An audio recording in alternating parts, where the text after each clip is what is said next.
Samantha from Jessima Tutorials here, and today I'm going to show you a fun marble technique along with how to create various lentil beads. Now I'm going to be working with Primo Polymer clay, and the colours I'm going to be using are pearl white, translucent, black and white. Let me just grab that. And I'm just using bits and bobs from previous projects because it's all going to get chopped up together, and so I don't need it to be perfect. So it's a good place to, it's a good technique to use up your scrappy bits. You're also going to want some metal leaf. Any colour you want will work, but I'm going to be using gold today, and I'm going to be using pieces that have been used in previous projects and are just kind of offcuts. Okay, I'm going to put the pearl white, white and black to the side, and I'm going to work with the translucent. And what I'm going to do is I'm going to take that, and I'm just going to chop that into sections. And all of these pieces are unconditioned, so they should be as firm as they're going to be. And then with the translucent, what I'm going to do is I'm going to mix the metal leaf in with it. And you can use any colours you want. I just think that these ones will look nice today. And again, as I said, you can use any colour metal leaf you want, but I thought the gold would look quite nice because I think gold, black and white just are a really classic colour combination. Then once you've got the metal leaf kind of mixed into your translucent, go ahead and just chop it up, remix, chop, remix. And you could even run it through the pasta machine a couple times as well to mix it through if you want. But you just want the metal leaf combined with the translucent. Okay, and I did run it through the pasta machine a couple of times to incorporate it in. Then what I'm going to do is I'm going to take these pieces, that being the pearl white and the white and the black. I'm just going to kind of squish those onto the translucent like so, with the black in between. And just squish that together, and basically just going to chop it up so that we can create a marble. So I'll take that and just stack and then press that together, and it just helps break it down like so. And then just continue chopping and breaking that up into small pieces like so. Okay, and there we go, that should do. Then take that and form that into one block of clay, and make sure that you pick up all the little bits and pieces. Okay, and then just form that into a rough rectangle shape, and from there you can take slices to form your projects. And you can take slices, make a slab from that, but today we're going to be making some lentil beads. So you just need to form it together like that. Take a slice that is going to be about the size of your lentil bead. Okay, and they look roughly about the correct size. And what I'm going to do, let me put that to the side. This, all you're going to do, I'm going to split that in half because otherwise it's going to be a bit too big. Then take that and form it into a round just by pressing in the edges and then rolling it into a ball like so. Right. Then you want any kind of flat object. You could use a tile. I choose to use an acrylic block, one that I can see through. You're going to take that and you're going to position that like shown, and then you're going to rotate, and you're going to continue doing this. And what it's going to do is it's going to slowly drag the clay and start to form a spiral. And you just want to continue doing this, and you can go a little faster once you get the pattern down. And you can see there how it is starting to form a spiral in the center, and this is how you create lentil beads. Okay, just move that back there. And these take a little bit of practice to get correct. So I would recommend maybe trying it out with leftover polymer clay, because then there's no risk of messing up. But that is generally what you're going to be aiming at. And then depending on how well you do, you might want to just go around the edges and just gently round it out. And that is what's going to create the lentil bead shape. Then I'm going to make another one to match. And then I'm going to show you what to do if you have one that's got kind of a messy lentil shape but still has the spiral in the center. Okay, and there we go. I've got 2 lentil beads. Go pop those off to the side because they're just going to get baked straight like that. Now I'm going to show you what you can do if maybe the lentil shape doesn't turn out as well as you would like it. So let me just quickly grab that, roll that up. Okay, and then generally if you're making a lentil bead, I would recommend going nice and slow at this general pace.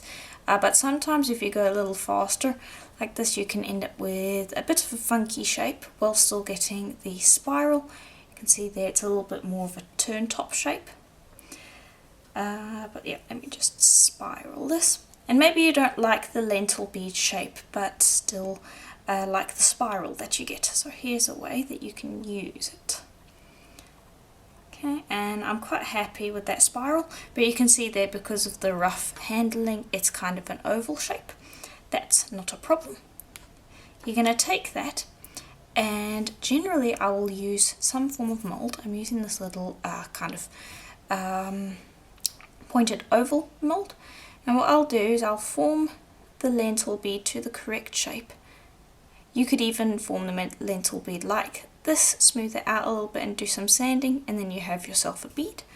Or you can take a mold like so and squish it down, and I don't know if I have enough clay here actually. I should have planned that out beforehand. Take that out and see. I'm going to retry that with a little more clay. Okay, and there we go. I made a larger lentil bead. And then all you're going to do is you're going to make sure that the spiral side that you like the best is facing down, and gently form it a little bit to the shape of the mold. Then place it with the nice spiral side facing down and press it into the mold.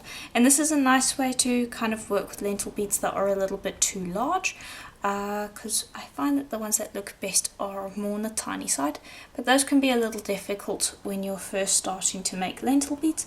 And so I would recommend making some larger lentil beads, not worrying about the shape being perfect, and just using some molds to kind of make your first few. And then once you kind of get the technique down, then you can start making tinier ones. This is also, again, as I believe I said before, a good way to use up scrap clay. Okay, and then all you do is you'll just unmold that. And there we go, you got yourself a little lentil bead. And that's a nice way to take advantage of the spiral shape without being stuck with the very specific shape that the lentil beads give. Now, these two are the lentil beads anyway. I'm going to turn into earrings, but those are just going to be the top components. So I'm going to show you how to create a cool little Mokume Gane with the leftover bits of the cane. If it's kind of not really a cane, but anyway. Just cut them into slices and pop them together. There we go. Then grab my roller and just roll this out. I'm not concerned with keeping the kind of chopped pattern. I want it to marble quite a bit more. So I'm going to just be stretching it out with my blade and roller and getting it to distort a bit. And I'm actually going to run it through the pasta machine in a moment once I have applied a top layer of black. And just take a piece of black and roll it out as thin as you possibly can get it, and then take that and smooth it over the top. And make sure that you don't have any air bubbles trapped, so smooth over the surface to ensure that. Then just trim away the extra black, like so. Then I'm going to run this through the thickest setting of my pasta machine, which is roughly 2mm thick. Okay, and there we go. Then I am going to take a card, generally one of the cards that I use to apply the paint when I'm silk screening, and I'm going to go and I'm going to press across the clay, pressing the black down into the veneer, like so. Okay, and then I'm going to go in a different direction a couple of ways. Just be random, and you could use a texture stamp instead if you wanted, but I'm showing how to do one without a texture stamp. Then I'm going to take the tissue blade and I'm going to flip it over so the sharp side's facing up. Do not hold it like this, you'll cut yourself. Hold it right on the sides, keeping your hands right out of the way, and just be aware while you're using it, and then use that to also just press into the clay. And if you want to skip the tissue blade part, then you absolutely can. You can just use the, you can just use the card. Another thing that you can do to make this a little safer is if your tissue blade happens to come with a guard, you can slot that over the top. Just be careful when you're doing it. Like so.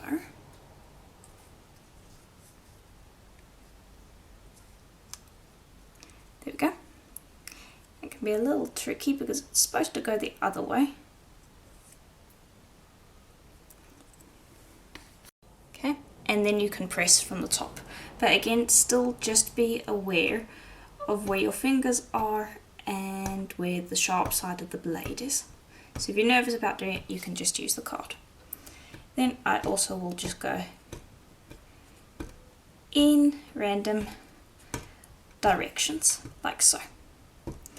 Okay, and then when that's done, grab a piece of printing paper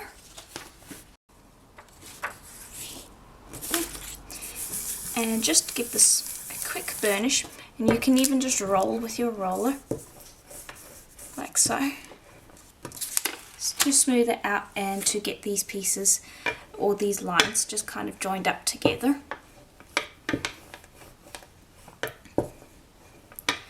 And I'm not too worried about getting it completely smooth, just generally smooth will work. Then grab a nice thin tissue blade. Also, by the way, if you did do this, remember to take the guard off and to pop it the right way around, because if you're anything like me, you are a little forgetful and will end up forgetting where the sharp side is. So just take care of that before moving on to the next step.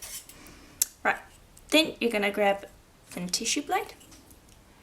And you're just going to take thin slivers off the top, and that should just leave the lines in place, as you can see there. And don't worry about getting it perfect, because later when I've cut this out and we move on to sanding, you can get rid of any little bits of black that are still on the surface. So rather go too shallow rather than too deep at this point.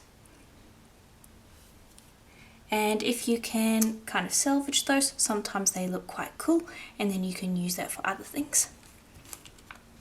if you do that, then place it on a piece of paper, because if you place it on a tile, generally it ends up sticking to the tile and then it's very difficult to use. But isn't this a cool Mokume Gane? It's a nice way to... It's a nice pattern and it doesn't require any texture stamps or anything special. It's just using things that you probably have around the studio anyway. And it will make for a nice matching piece to go with our lentil beads.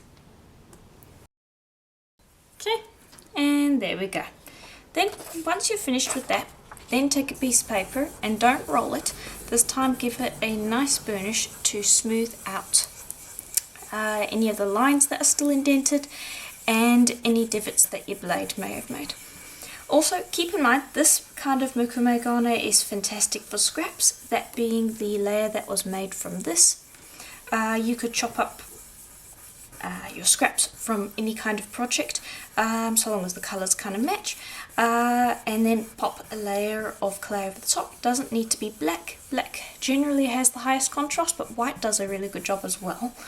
And then you could do this technique and then suddenly you've got some really nice looking veneers and no scraps, which is fantastic. Alright, that should be enough. And that should be completely smooth. And I am going to just trim up the edges, just because those do have some black spots that I did not end up shaving, and they are a little thin and ragged, so I don't really want to end up cutting those on accident, because I don't think they'll hold up well. There we go. But yeah, any other little dark spots will get cleaned up when it comes to sanding. And also the translucent has been mixed with the metal leaf, so this can get sanded and you'll still be able to see the metal leaf. And also it's double-sided. And since it is double-sided and I'm not going to be putting it back in, I would recommend just place it on a piece of paper and just give it a quick burnish so that both sides have a nice matte finish. Okay. And I've just transferred it over to a tile so that when I cut out my piece I don't have to worry about picking it up, and I can just pop it straight into the oven. And I thought that this nice little semicircle donut would look quite nice. So I'm going to cut out, let's see if I can get it opposite, there we go. There we go, cut out 2 pieces of that and then save this for another day. Right, and I am going to keep the little semicircle donuts as well, well not donuts, just the little semicircle pieces, those I will use as well. Then I'm just going to bring over the little lentil beads, and I just want to make sure that those are as smooth as possible because they're going to be difficult to sand, and so I'm probably not going to be able to sand them at all.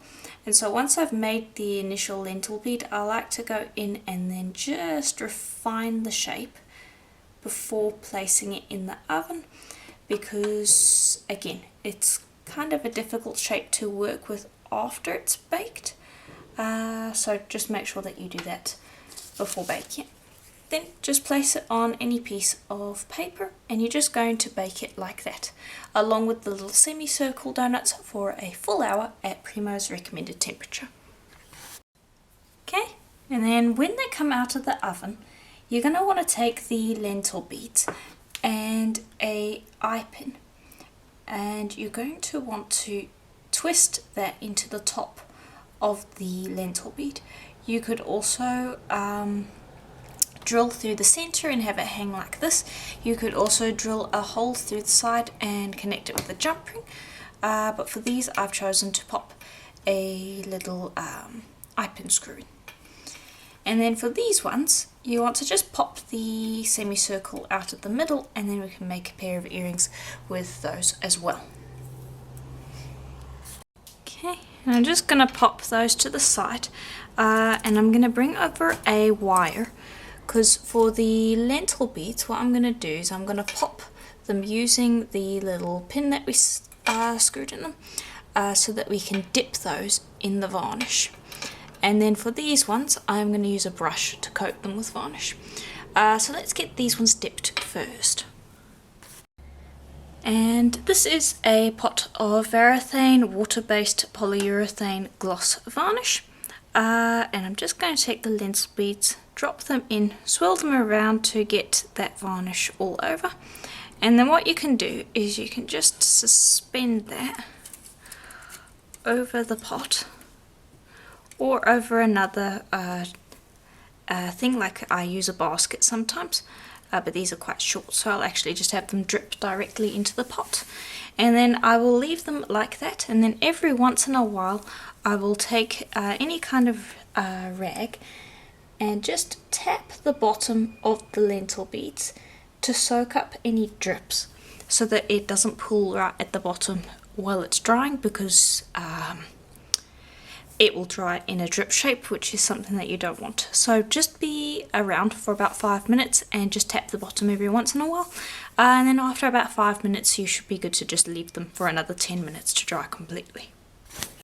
Okay, and then for these pieces, all I'm going to do is I'm going to use the same varnish, but I'm not going to dip them because they have two flat sides. And so it will just be better to just grab that brush and to tap a coat on to the front, allow that to dry, and then tap a coat onto the back. If you want to, you can double coat it. That generally gives a glossier coat, but it depends on how the first coat looks. So allow the first coat to dry first, see how you like it, because gloss varnishes, you don't want them to be too thick, because it's not like resin and it won't dry completely rock hard if it's quite a thick coat. So I've got quite a thick coat on already, so I don't think it's going to need a second. And that will take about 15 minutes to dry if you're in a warm room. It might take a little longer, but you basically want the varnish to go completely translucent. You shouldn't be able to see any cloudiness. Then just flip them over and apply varnish to the back and allow that to dry, and then we can assemble. Okay, and then once you've varnished them, they should have a nice clean shine, like so. Okay, I've drilled this one. I am going to drill the semicircle as well, and everything that I am doing to the one pair of earrings you should do with the other pair, unless you want mismatch earrings, to which you can change it up as you wish. That's all it takes really. These are quite thin, I'd say probably about 1 millimeter thick, so the drilling really shouldn't take too long. Okay, and there we go. Once you've done that, then just grab 2 jump rings and a ear wire, and all you have to do is connect them. You just grab the jump ring, open it up, pop that through the one hole, pop the next piece on, and just bear with me a moment, I'm struggling to see here, there we go, and close that up. Then grab the other jump ring and attach the ear wire,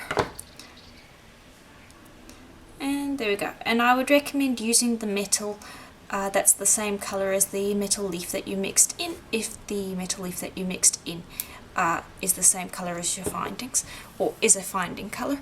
Like for instance, if you mixed in blue or red metal leaf, then just find whatever finding matches the best with it.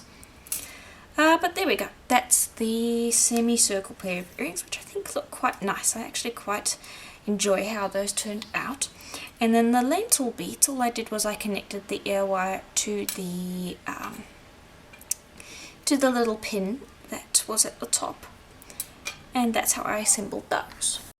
But yeah, that is pretty much it for the tutorial. This is quite a lot of fun. If you hang this up to the light, a lot of sunlight actually comes through because you've got a fair amount of translucent in there, so that's quite a nice thing to just bear in mind if you do the Mokume Gane. Not with these ones, the clay is a bit too thick for that to work, but the translucent still does a good job of applying a lot of depth to the piece. But yeah, if you enjoyed it, please do consider leaving a like and subscribing to the channel. I do videos like this each and every single day, and I'm sure you won't want to miss a single one. And if you would like to support the channel further, please do consider becoming a member. There is a join button just below the video where you can become a member of the channel, or you can check out my Patreon account that is linked in the description. That is also the exact same on both, and both are great ways to support the channel so I can continue doing videos just like this one. Also, if you have suggestions for future tutorials that you would like to see, please leave them down below. I'm always open to whatever you guys would like to see. And a lot of the time you have good ideas, and so please do leave them down there. I always enjoy reading those. Also, same goes for questions. Leave them there and I'll get to them as soon as possible. And again, I do hope that you enjoyed the tutorial. I certainly did. And I will see you in the next video. Bye for now.